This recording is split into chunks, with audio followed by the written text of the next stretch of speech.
Ce matin, avant de faire un peu d'exercice, il est tôt, mais j'ai vraiment envie de partager quelque chose au sujet du monde dans lequel on vit et des capacités médiumniques, de nos ressentis, de nos intuitions. En fait, depuis des siècles, on nous a entraînés presque de force dans une pensée qui est très matérialiste. Et finalement, on est dans un monde qui a construit, qui a mis toute son attention sur produire, sur la matière, sur ce qui est tangible, supposément ce qui est le plus important. Et le monde du ressenti, il est souvent vu comme un peu subjectif, voire même pour certains, il est complètement dévalorisé, il est mis de côté.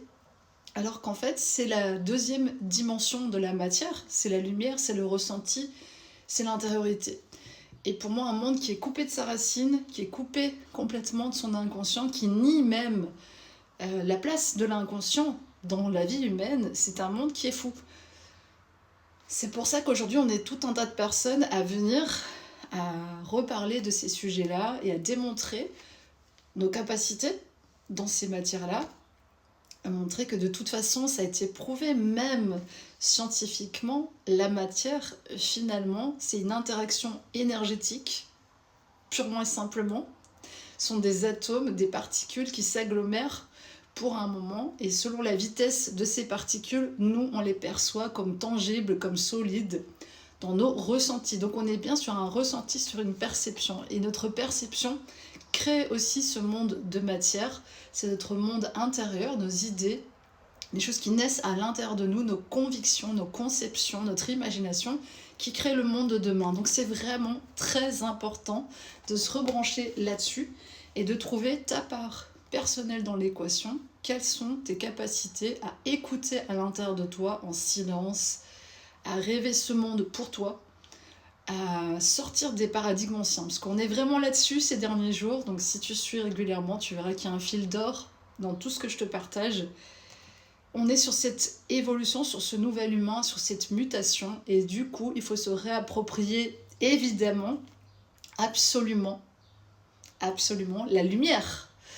C'est-à-dire la face qui finalement est perceptible et à la fois cachée, et comprendre que beaucoup de choses se passent dans la profondeur de l'être, dans la profondeur de nos ressentis, que nous sommes vraiment profondément des êtres créateurs et qu'en nous enlevant ce pouvoir, on nous place vraiment dans une illusion matérialiste et on focalise nos besoins, nos élans beaucoup sur ce côté-là, l'accomplissement matériel, et pas tellement sur cet alignement, cette fluidité intérieure, ce ressenti de sa vie.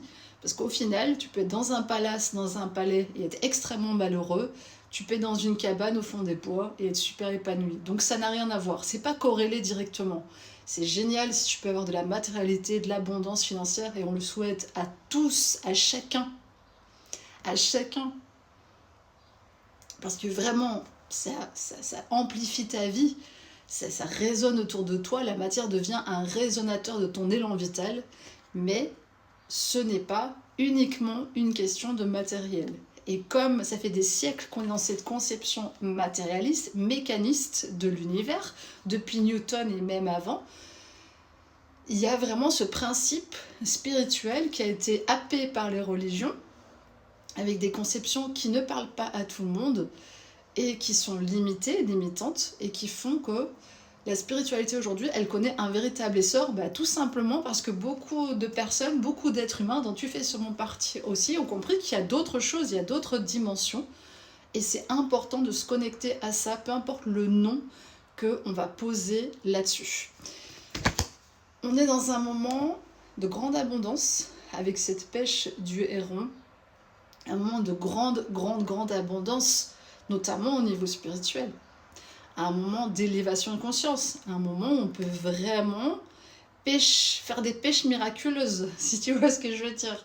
Se connecter à son âme, à son essence, à son à son destin. Tu vois, j'ai tiré l'âme d'un artiste, d'une artiste, parce que pour moi, c'est très proche de ce que je suis. J'ai une approche de la vie qui est originale, qui est créative. Et ce que je trouve horrible, c'est que quand il y a des présupposés qui sont fixés, et bien en fait, les êtres humains, les personnes n'ont plus la liberté de créer leur propre spiritualité, leur propre élan, leur propre connexion à la vie.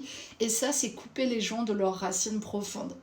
Voilà pourquoi moi je t'invite toujours à être créatif, à être créateur, à aller dans ton imagination, à re-questionner finalement la manière dont tu vois ta vie, à réécrire les lignes, à douter, parce que le doute, il faut un doute raisonnable pour tout, à t'ouvrir, à re-questionner en fait tous les principes sur lesquels on vit, parce qu'il faut bien comprendre que la société dans laquelle on existe aujourd'hui n'a pas été faite pour le bien-être humain.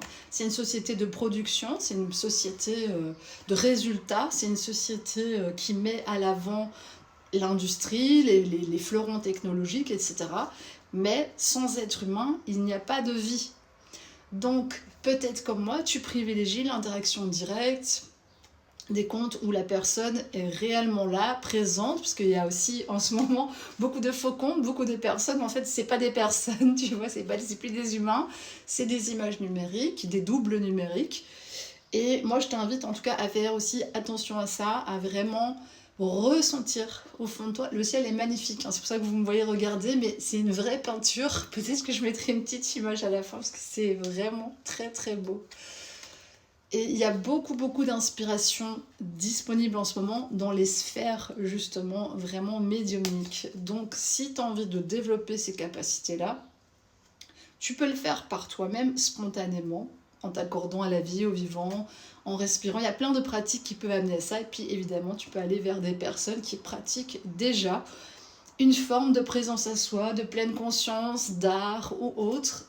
Et encore une fois, je te recommande de, évidemment, bien t'entourer avec des personnes qui ont à la fois les pieds sur terre et la tête dans les étoiles. Je pense que c'est la bonne combinaison. Même dans le sens inverse, ça le fait aussi. Mais vraiment, voilà, j'avais envie de sentir un petit peu la vibe avec toi ce matin. Restons humains, c'est vraiment important. Et pour intégrer plus de paix dans ce monde, il faut que les désirs de chacun soient reconnus aussi. La créativité, parce que c'est ce chakra sacré et ce lien au divin, il faut que chacun ait la liberté de pouvoir créer sa propre voie, en fait sa propre voie lumineuse vers son cœur, sa propre conception. Et pour ça, je te conseille toujours de t'enrichir, de lire, de discuter, d'ouvrir ton esprit et d'essayer de voir ce qui résonne pour toi ou non à ce sujet-là. Le niveau galactique en ce moment, il est très présent, donc évidemment si tu as comme moi des origines précises ou des origines vraiment fortes dans le céleste, tu vas ressentir en ce moment cette présence-là, notamment si tu te mets en bord de mer ou en bordure d'eau. Moi j'ai la chance pour l'instant d'habiter encore le long d'un très beau cours d'eau pour encore quelques instants avant de m'envoler je ne sais où, mais en tous les cas, voilà, ce vaisseau lumière, cette énergie, elle est disponible, elle est vraiment en train de venir s'incarner entre nous. Cette lumière christique, vraiment, cette lumière pure de la conscience. Et regardez, c'est vraiment la connexion et ce que je suis en train de partager, expression libre et créative de ta spiritualité. Pour moi, c'est très important, en fait, que chacun puisse reprendre en main sa spiritualité à sa manière et reprendre cette dimension lumineuse et sombre à la fois, cette dimension du rêve, de l'inconscient, de l'imaginaire pour soi. Et ne pas la déléguer à des contenus que tu consommes, mais vraiment avoir une interaction avec la vie qui est l'interaction d'un créateur divin. Et c'est ça l'éveil. Voilà, donc c'est un appel de l'âme pour certaines personnes. Peut-être que ça arrivera jusqu'à toi aujourd'hui et que tu sentiras que c'est ton appel. Toutes mes coordonnées sont sur le site de toute façon. Et si tu veux développer aussi tes talents artistiques, que tu ne sais pas par où commencer, que tu te sens un peu coincé dans ta créativité, évidemment, je peux t'amener toute cette dimension, toute cette connexion justement, comment se connecter à ces dimensions en soi, faire parler son inconscient, faire parler son cœur, faire parler son corps. Ça, c'est vraiment des domaines qui me passionnent depuis des années. Et justement, te mettre beaucoup plus en phase avec toi, oser créer, oser amener ta vision dans la matérialité et la partager. Passe une très belle journée. Profite, respire, connecte-toi, écoute ton cœur. Ciao.